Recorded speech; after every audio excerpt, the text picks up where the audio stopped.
and welcome to this week's Damp Show again, online. I'm back again, and as you can see from the picture, it's his old friend. I couldn't resist it.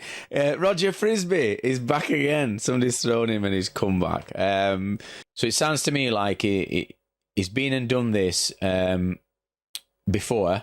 So this is a pre-applied system.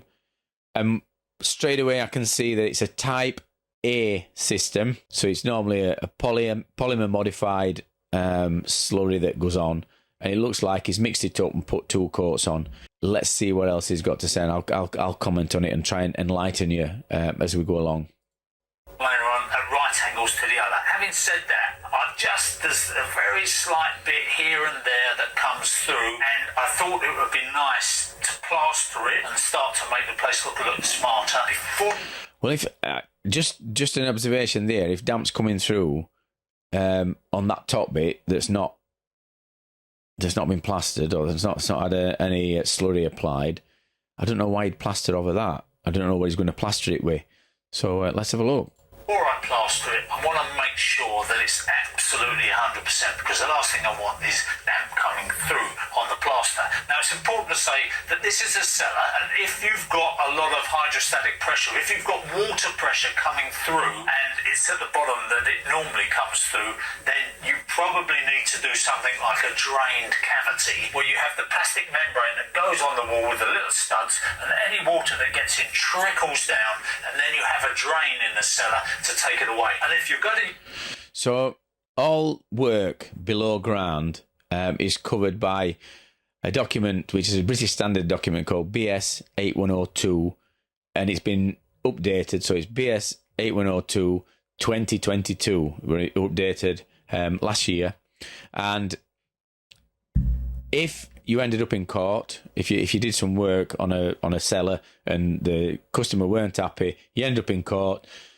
The judge who is judging, who's making a decision on who's right and who's wrong, will refer back to the British standard. And this is what the British standards are used for, because it's a guide. So the system that's on at the minute, which looks like half applied, is a barrier system, a type A barrier system. The system is referring to, with the plastic membranes, cavity drainage membranes, is a drain system, which is a type C system. And before we go along, what I'll just say is BS 8102 recommends that 2 systems are used. Let's hear what he's got to say about it. Use the cellar for a habitable space, you really need to do that. If you want it to be passed off by building inspectors, then you really need to do that. In this case, this is a cellar which is used occasionally for storage, all kinds of other things, and I'm quite happy that I've stopped the damp coming through enough not to bother. So when he's just said there, is he kind of put that in where he mentioned storage. So this is a grey area as far as BS 8102 is concerned. If you're using a cellar for storage, I'd say it didn't really need to go through building control. If he's only using it for storage, it's when it's going to be habitable. So if you're going to, use it as some kind of office or a room, bedrooms got different regulations concerning if it's going to be a bedroom. But if he's only going to use it for storage, this is where a lot of unqualified installers can kind of get a cheaper basement through. With that drained cavity idea, the alternative is to use this, which comes from Safeguard Europe. It's my favourite. Dry base flex. He's got that wrong. It's called dry flex membrane. It's not dry base flex. It's called dry flex membrane. And I started out using that one. Is he got grey one?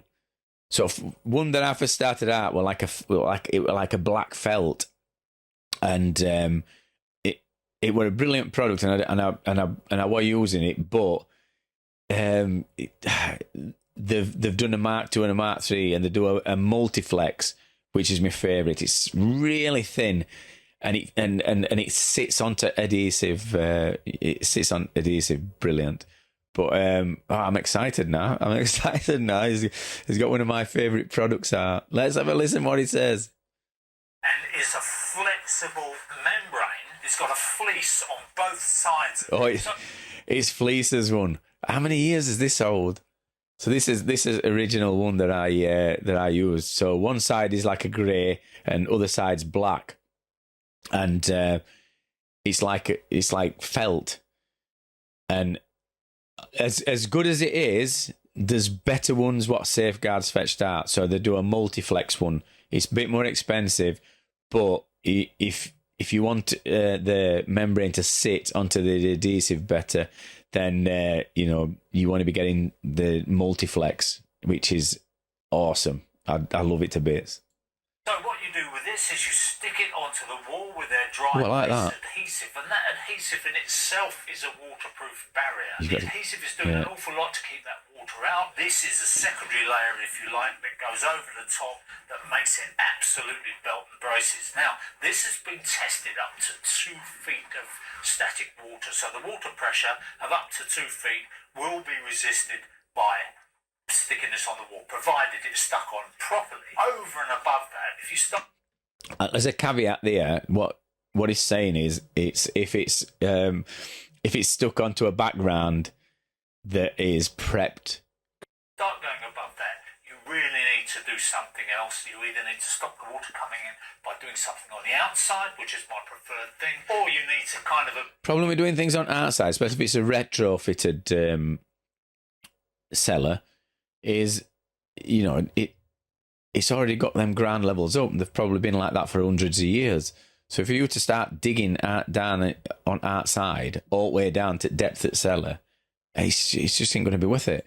Admit defeat, if you like, and go for this drained cavity so that if any water doesn't... I don't know, did he say admit defeat?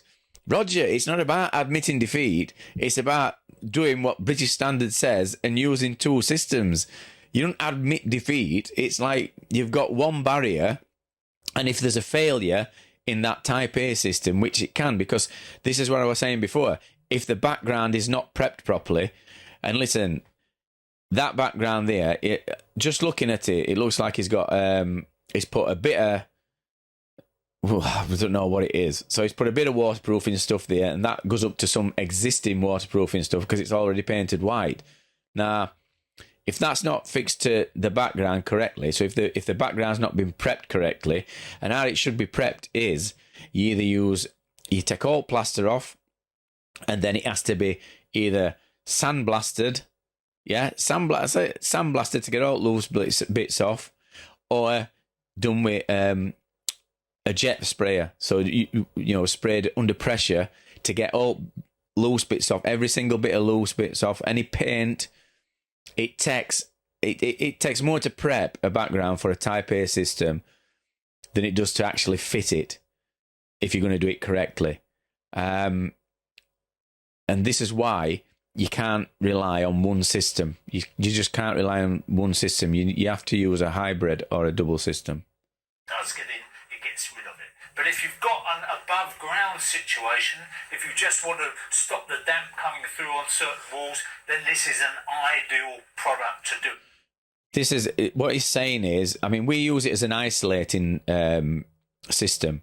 So we use this on like chimney breasts where sulfate salts is coming through. It's ideal for that. And it's ideal if you don't want to take plaster off. If plaster's sound, then what you do is you make sure you've got some ventilation in your chimney, and then sort of you can put that on outside. If you look at, I've done videos on it on YouTube, so have a look on YouTube. You'll be able to see videos I've done on it.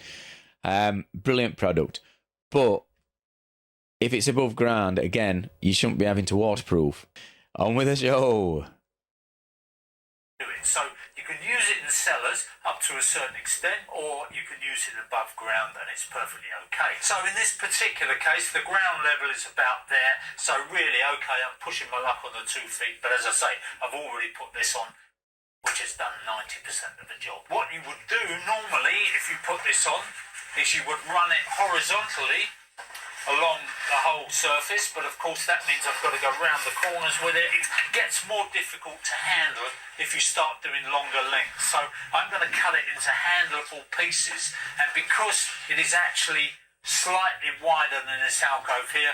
I'm going to turn it round the corners, and then I'm going to carry on with another piece. If you're doing it above ground, if you're doing it in a room, the best way you can possibly do it is to just run it along the wall as you go, bit by bit. Don't mix up more adhesive than you can use at, say, half an hour. You know, do it a metre at a time, and you should be fine, but it does go off fairly quickly. Now, before you start, you've got to make sure your wall is firm and okay, and if the wall's damp, that's not a problem, but you don't want anything on there that's going to dust off, so give it a good brush off, get rid of any loose debris, and then you're ready to go. I'm going to damp the wall off slightly just to give the adhesive a slightly longer open time.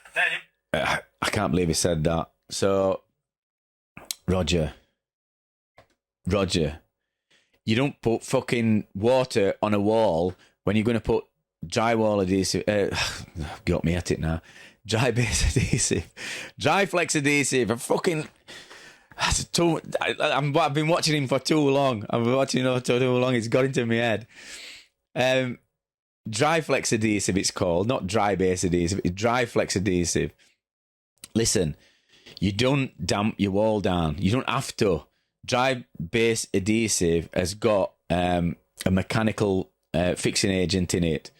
So what we do is we put, if we think that certain areas of this dry flex is going to like sort of pull in quicker in different areas, then what we do is we put SBR. So we'll put a quarter SBR on wall. I normally put it on neat, and that just it's got its own fixing agent in. So you don't have to put a mechanical fixing agent like SBR on the wall. But if you do that, it's not gonna dry out quicker in certain areas. So you can put it on and it'll stay wet for the same amount of time for when you do put your key on and use your notching trowel. Because you'll see later on, you have to use a notching trowel, and you're gonna get some good nuggets here. And I think Roger is not going to tell right information, but I'll be here to tell you how to do it. You might be wondering which side you put against the wall. In actual fact, it doesn't really make any difference because there's a fleece on that side and there's a fleece. Well, Roger, I think you might find that it does make a difference. You have the black side facing out, so that grey side would go onto the wall. And if you look that grid that's on it, that's supposed to be so you can cut it better. On that side, just for good order, I think we're going to put it black side against the wall, and we'll have the grey side showing.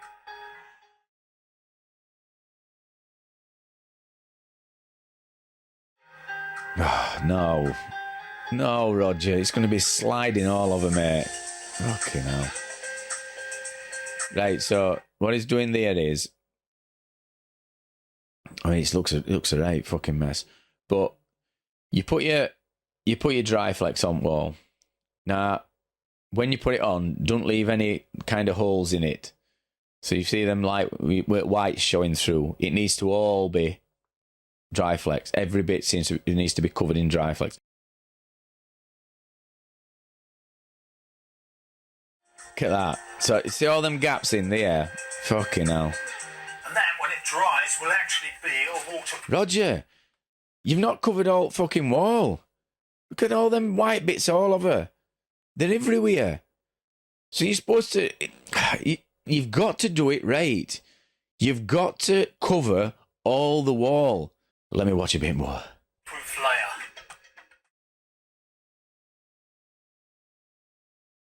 See, I'd have folded in corners first. Look how much he's got on his gloves. Fucking hell.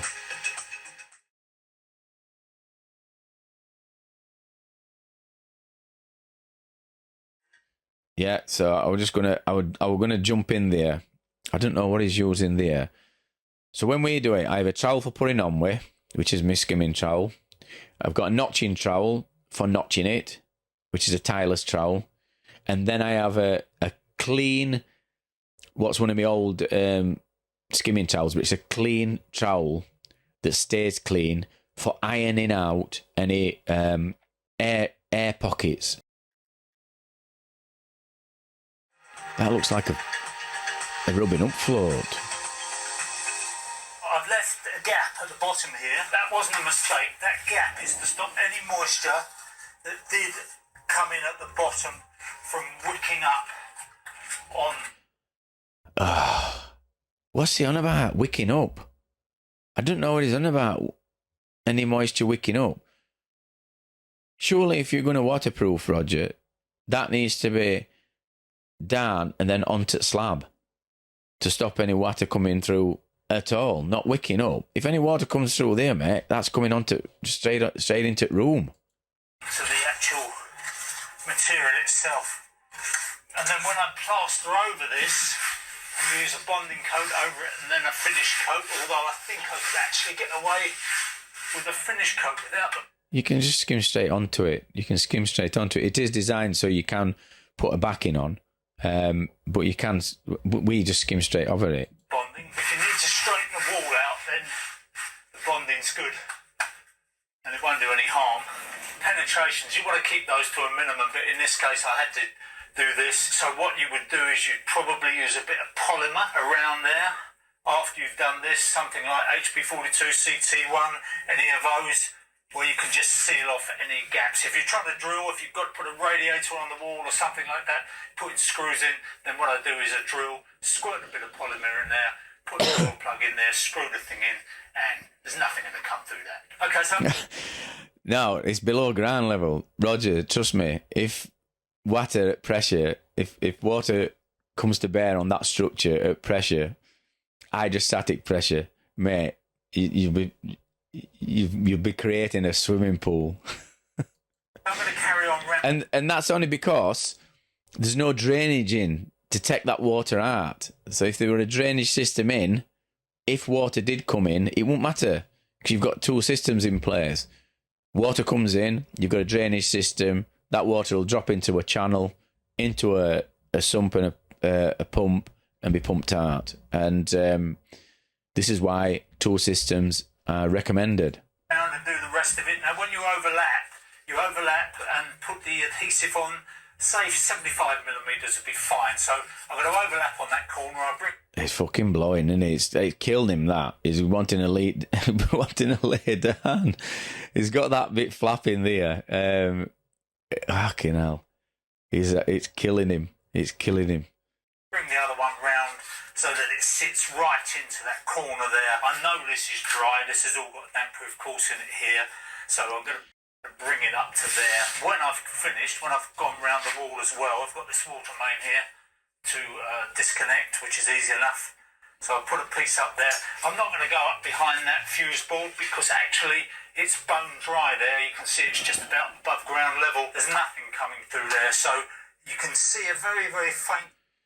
When you're doing a basement, this is what mistake a lot of people make. So when you do a basement, you need to have a continuous system, continuous waterproof system. So if you are putting a membrane in, it does need to go behind your electric board.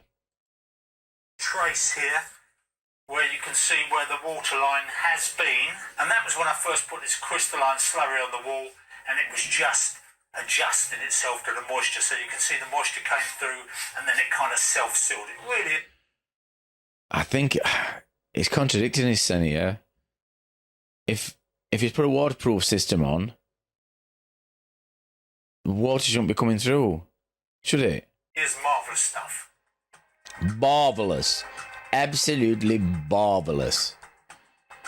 Is there an oil in your fucking trowel, Rog? It fucking is. Oh, he's struggling. He's thinking, why the fuck have I started this job? Not wallpapering, Rog.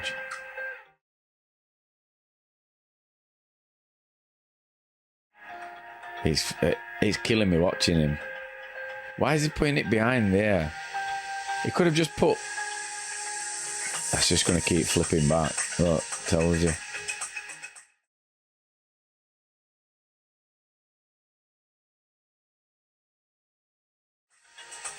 He's thinking, why have I started this? This is over about 4 days. Oh, told you that. That's why he's got different clothes on. He's bonded it. Oh my. He has. I can't make my mind up whether that's Carlite bonding that is scratched and then he's skimming over the top, or whether it's a render. It does look quite dark. But one of the things I'll say to you is this: British Gypsum recommend that Carlite bonding is not used in a basement. It doesn't react very well, even though you've put like a waterproofing system on.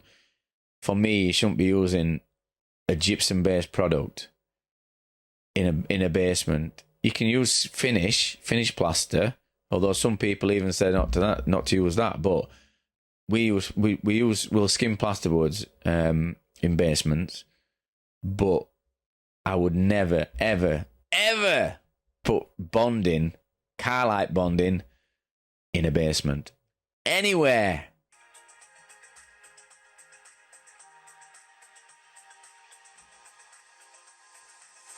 So this is the wall after I've given it a few days to dry out. It did take long. Look at his eyes. Fucking hell, he's fucking raging. He's raging. Fucking come out of this fucking job. He looks like Beelzebub, doesn't he? I've had to come out of this fucking job. He's killed me. It's absolutely killed me. You fuckers. His face. Longer to dry out than I thought, because... Has he got mascara on? I reckon old Roger goes clubbing. Basically, all the moisture's escaping through the front. Nothing is escaping through the substrate because you've got a barrier there. So it took several days to dry out, but now it is dry. It's rained out some. It took several days to dry out. Fucking hell. Nothing has come through, so I'm absolutely delighted with the result. I know what's happened. He's seen me commenting on his other fucking videos and he's raging. That fucking Dampsam, I'll rip his fucking head off. Says he can fucking take me, that bastard. This isn't going to solve the problem. But if you've just got a bit of damp wall coming outside, nah. through, if it's just basically on the odd rainy day and it's damp in your cellar, then this is absolutely fine. And the real application for this is above ground. If you've got damp coming through the walls and you can't solve it any other way and you just don't want it appearing on the inside, this is a fantastic system for that. If you can allow the water to evaporate to the outside, then that's absolutely perfect. People have. So the key to it is keep as much moisture out of the building as you possibly can. This idea of letting it breathe is a bit of nonsense, really. Because it is. If you let it breathe, the water evaporates into the house. That's what happens. That's one thing we agree on, me and Rog. Anybody that says breathability, let the house breathe, they're in my bad books. It doesn't breathe. Water vapour passes through the fabric, and house has not got a set of lungs. It doesn't breathe. It's not a human entity. It's just bricks and mortar. It doesn't go, glad that moisture's out of the way. And that's not a good thing to happen. So all this nonsense about, we've got to allow buildings to breathe, let all that come, don't put plastic paints on the inside, fantastic. But what are you going to do? In this day and age when we need to keep our windows closed, we need to keep our heat in, we all know that bills are rising, we need to find sensible solutions which stop the damp at source. And he's got a built-in that. If that's an extractor fan, he's got two extractor fans. It looks like it's a bit fucking mucky, like, but it looks a belter. That if that's a proper extractor fan, it looks an old one. It looks a fucking noisy one, but it looks like he's got two extractor fans next to each other. So he's not taking any chances, is he? By the way, you might notice a little bit of moisture here. Fucking bit of moisture is there. I think it's. You've took some off there, ain't you? It looks like a stop tap. I don't know why there'd be a stop tap that but it looks like a stop tap for a washer or something. And I bet he's been fucking about with it, and a bit's gone up wall. Disconnected a bit of plumbing. That's nothing to do with damp coming through the wall. That's just me not catching the drips, if you like. But the reason we're doing this is because our next video is going to be on how to boost your mains water pressure. So if you've got low water pressure, check out our video from AccuBoost Salamander coming up very soon. Hardcore, you know the fuck is go. Well, I've really enjoyed that. I don't know what your thought about that, but that were a very good video. If you enjoyed it, put it in comments. If you want me to comment on any, do any reactions to any videos, send them in. I'll have a look at him, and we'll see if we can get a Dampsam reaction video. And I hope you've enjoyed it. And listen, there's no malice in it. It's just all good fun. Family fun, if they like swearing. So that's Dampsam signing off. See you on next one. Bye-bye now.